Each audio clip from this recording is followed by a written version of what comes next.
Assalamualaikum, salam sejahtera. Baiklah, untuk hari ini kita akan teruskan chapter 7 kita, khususnya untuk rotational kinematics. So today our learning outcome is to solve problem related to rotational motion with constant angular acceleration. Maksudnya kita ada nilai angular acceleration kat sini, alpha ni. Okey, nampak sini. Okey, dan ini adalah persamaan okey, equation yang tiga beradik itu sebenarnya dia datang daripada persamaan linear motion. Right, so asal dia ini adalah V equal to U plus AT. This one is S equal to UT plus half AT squared. Right. Okay, and then ini adalah V squared equal to U squared plus 2AS. Right, so sebenarnya kat sini omega ni, okay, kita sebut sebagai angular velocity. Okay, omega naught ni sebagai initial angular velocity. Maksudnya hal laju bersudut awal lah. Ini hal laju bersudut akhir, final, biasa kita guna final. Kalau macam persamaan yang kita buat sebelum ni, okay, kita ada alpha kat sini. Okay, alpha ni adalah angular acceleration, okay, percutan bersudut, dan T time lah. Right, so dia ambil daripada persamaan linear motion sebenarnya. Cuma dia ditukarkan untuk rotational di sini. Okay, ini rotational, ini linear. Okay, persamaan garis lurus, ini dalam bentuk berputar. Jadi V ni, linear velocity ni, laju akhir, okay, dia akan jadi omega kat sini. Ataupun setengah persamaan dia pakai omega final. Right, dan U dekat sini, initial velocity ni dia pakai omega naught. Okay, acceleration A ni dia akan pakai sebagai alpha.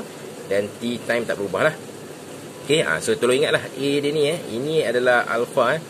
Okay, jangan salah letak nilai. Okay, dan kena ingat balik, okay, omega ni unit dia radian per second. Sebab kadang-kadang soalan dia tak mention pun benda tu apa, maksudnya nilai-nilai ni apa, awak kena tengok pada unit dia nanti. Okay, omega naught ni pun angular velocity tapi initial, okay, alpha tadi angular acceleration lah. Right, unit ni alpha adalah radian per second square. Okay, seterusnya pula untuk persamaan ni dia ambil daripada linear motion S equal to UT plus half AT square. Right, so dia akan menjadi persamaan dia theta. Okay, ini adalah angular displacement. Okay, asal dia linear displacement pakai S kan. Okay, ini dia pakai theta. Omega naught yang U tadi tu, okay, T tidak berubah, dan dia plus half alpha T squared. Okay, so alpha ni ganti dengan A ni lah. Ini pergerakan rotational, ini linear. Okay, so jangan tertukar. Then satu lagi dia pakai equation, okay, V squared equal to U squared plus 2AS, dia tukarkan jadi omega squared equal to omega naught squared plus 2 alpha theta. Jadi in case kalau awak keliru ke apa, awak boleh rujuk balik persamaan linear ni, okay, dan kita boleh bandingkan lah kat sini. Okay, jangan tersilap. Jadi untuk topik ni awak kena tahu selesaikan masalah menggunakan persamaan-persamaan yang diberi ni. Jadi kena tahu, kena bijak lah. Sebelum tu awak kena ingat balik persamaan yang kita belajar sebelum ni. Saya ada bagi soalan itu yang berkaitan dengan dia berkait rotational dengan linear. Okey, yang pertama tu kita ada S equal to R theta, and then kita ada V equal to R omega, dan A sama dengan R alpha. Okey, ingat ini bukan centripetal acceleration. Ini A je, A sama dengan R alpha. Dan satu lagi kita ada AC sama dengan V squared over R. Okey, ataupun dia boleh ditulis sebagai R omega squared. Okey, ini antara persamaan-persamaannya yang mungkin terlibat. Okey, AC ni lebih kepada chapter 6, uniform circular motion. Okey, yang ini tiga yang utama untuk rotational. Jadi ada setengah soalan tu sebelum awak nak gunakan tiga beradik rumus kat sini ni, awak kena clear dengan tiga beradik ni dulu. Okey, maksudnya mungkin ada soalan tu dia tak ada alpha kat sini, awak tak tahu nilai alpha, mungkin guna persamaan ni dulu untuk cari alpha. Okey, jadi kita akan tengok pada contoh soalan. So baiklah, kita akan masuk bahagian contoh soalan yang pertama kat sini. So soalan ni dia kata kat sini, an automobile starting from rest has a linear acceleration to the right whose magnitude is 0.8 meter per second squared. Maksudnya ini adalah A. Okey, jangan silap bukan alpha. A awak adalah 0.800. Okay, kat sini ms -2. And then during the next 20 second, okay, dalam masa 20 saat yang seterusnya, okay, so T dia next 20 second masa dia, the tire rolls and do not slip. The radius of each wheel is 0.330 meter. Okay, dia bagi radius untuk tayar tadi tu, R dia adalah 0.330 meter. Okay, itu maklumat yang kita keluarkan. And then dia kata at the end of this time, what is the angle through which each wheel has rotated? So dia nak tahu berapa nilai theta, sudut yang telah dia bergerak, dia berputar tadi. Maksudnya dalam putaran tu, kita tak tahu berapa kali dia putar, kita nak tahu berapa theta dia lah. Okey, dia mungkin boleh minta soalan tu revolution ke apa, tapi sekarang ni dia nak sudut angle lah. Okey, sudut angle ni boleh awak bagi jawapan dalam bentuk radian boleh, ataupun nak bagi dalam degree boleh, ataupun revolution pun boleh, sebab dia tak nyatakan apa-apa. Di sini dia hanya minta sudut je lah. Alright, so kalau kita tengok dari segi penyelesaian masalah dia. Okey, di sini okey, untuk penyelesaian masalah ni tadi, okey, kita akan gunakan persamaan A equal to R alpha untuk kita cari dulu nilai alpha angular acceleration ni. So, masuklah linear acceleration ni 0.8 dan radius 0.330. So, you dapat alpha kat sini. Okey, lepas je kita dapat alpha ni, baru kita boleh masukkan dalam persamaan yang ini. Okey, ini persamaan dia, asal dia adalah S equal to UT plus half AT squared. Ini dalam linear motion. Okey, di dalam rotation dia macam ni. Okey, so kita nak cari berapa angle tadi tu. Okey, so sekarang ni S tadi kita nak cari. Okey, S ni adalah theta di sinilah. Right, so angular. Okey, angular displacement. So, masukkan nilai. Okey, omega naught dia kosong sebab dia start from 0. Okey, sebab dia tak beritahu benda tu dia bergerak ke apa. Jadi kita assume dia akan bermula daripada kosong. Okey, T masukkan 20 second, half, okey, plus half 2.42. Ini alpha yang kita dapat tu sama pertama tadi. Kita darab dengan T tadi, jangan lupa squarekan kat sini. So, kita dapat 484 radian. Dan soalan minta dalam bentuk angle. Okey, so you try to change it in unit degree. So, boleh tukar dalam unit degree. Okey, kalau tak faham apa-apa nanti boleh tanya pada saya lah, boleh PM tepi. Nah, untuk contoh yang seterusnya, soalan ni okay, dalam nota awak tu dia kata a car is moving in an anti-clockwise direction on a circular road whose radius is 390 meter. So the speedometer reads a steady 32 meter per second. Okey, so dia bagi kat awak ni radius Radius ni maksudnya dia punya jari lah, radius jalan ni daripada pusat dia ni sampai ke kereta tu, radius dia 390 meter. So kereta tu buat pergerakan anti-clockwise. Jadi dia sedang berputar lah cerita dia sebenarnya. Okey, so jangan confuse untuk clockwise anti-clockwise ni kita tidak ambil positif ataupun negatif. Untuk kes ni saya cerita yang positif negatif tu hanya untuk tahu direction saja. Right, so dekat sini dia kata dia bagi radius and then dia bagi speedometer. Speedometer ni adalah kalau kita tengok dekat meter kereta kita tu, okey, berapa kilometer per hour dia dah bergerak. Okey, ini speedometer apa saya tak pasti sebab dia pakai meter per second. Normally dekat Malaysia memang kita pakai kilometer per hour, tapi tak apalah, ini dia dah bagi dalam meter per second. Maksudnya ini adalah dia punya nilai apa ni? Nilai V lah. Okey, linear velocity dia 32 meter per second. Maksudnya waktu tengah bawa tu kereta dia bagi bacaan 32 meter per second kelajuan kereta.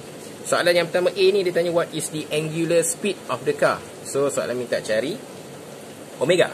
Right, so kita boleh gunakan rumus V equal to R omega.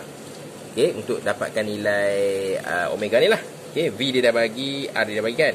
Right, so seterusnya untuk B pula. Okay, determine the centripetal acceleration of the car. So dia nak you cari centripetal acceleration tu adalah nilai AC. Right, so AC ni kita boleh guna sama ada dua rumus kat sini. AC yang pertama adalah V squared over R. AC yang kedua adalah R omega squared. Okay, terpulang awak nak gunakan persamaan yang mana satu. Okay, and then untuk soalan yang C pula. Okay, soalan dia minta the car apply the brake, reduce its angular speed to 4.90 times 10 power negative 2 radian per second in a time of 4 second. Okay, so dalam cerita ni dia apply brake, dia belum berhenti lagi. Okay, dia rendahkan dia punya nilai angular speed. Okay, so what is the tangential acceleration of the car? So dia minta berapa nilai tangential acceleration A dia tu. Okay, soalan minta cari A.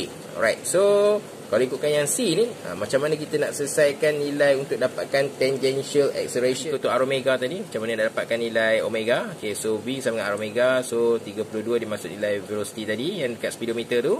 R dia 390, radius dia dapat omega kat sini 0.0821. So the next part is AC. Tadi saya kata dia boleh gunakan two equation. Either you nak pakai AC equal to V squared over R pun boleh. So yang ni dia pakai R omega squared lah. So dia dapat answer 2.63 meter per second squared. Jangan lupa ini pecutan S2 kat sini. Okay, per second squared. And then seterusnya untuk yang seterusnya soalan C tadi, right, ini okay, yang dimintakan nilai tangential acceleration A ni right, so untuk you dapatkan A ni tadi saya kata you kena buat dulu omega sama dengan omega naught plus alpha T. So masukkan nilai omega tadi selepas dia break tu 4.9 dan 10^2. So omega naught you adalah omega pada awal tadi 0.0821 tadi. Okay, alpha you kena cari dulu, dan T 4 second you dapat alpha kat sini negatif.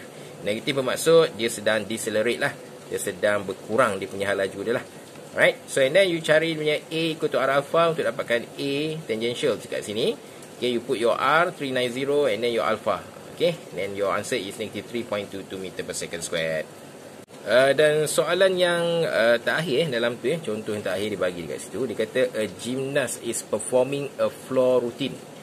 Okay, so dia ada dia punya disiplin nama floor routine kat situ. In a tumbling run, she spin through the air. So dia sedang berputar dekat udara lepas tu, and then dia kata increasing her angular velocity.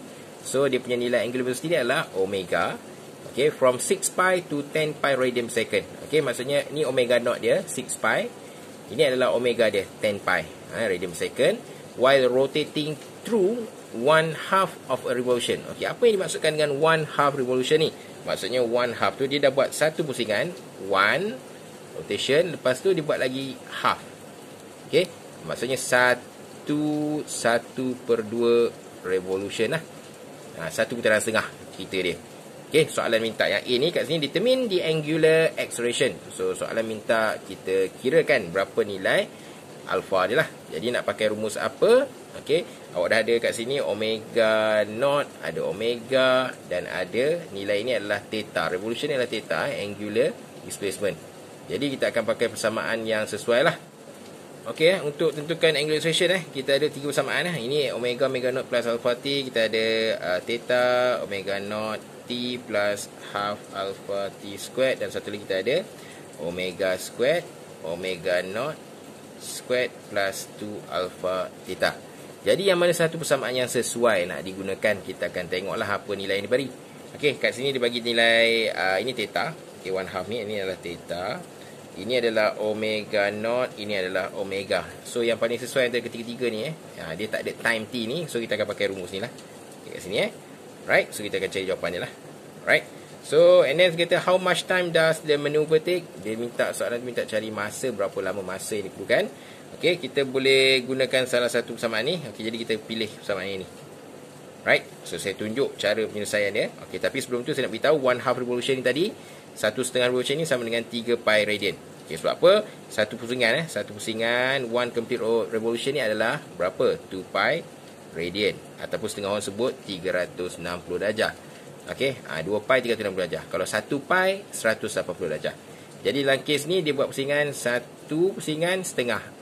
Okey, jadi kalau 1 pusingan setengah tu kita declare dia sebagai 3 pi lah. Right? So penyelesaian dia, okey, ini untuk penyelesaian dia. Okey, yang tadi kita pakai omega squared, okey, equal to omega naught squared plus 2 alpha theta. So masukkan nilai lah 10 pi 6 pi 2 alpha, kat sini ada theta kita. So dia dapat alpha tadi 33.5 radian per second squared. Okey, ni jawapan dia positif lah, bermaksud dia memecut. Okey, makin laju tadi.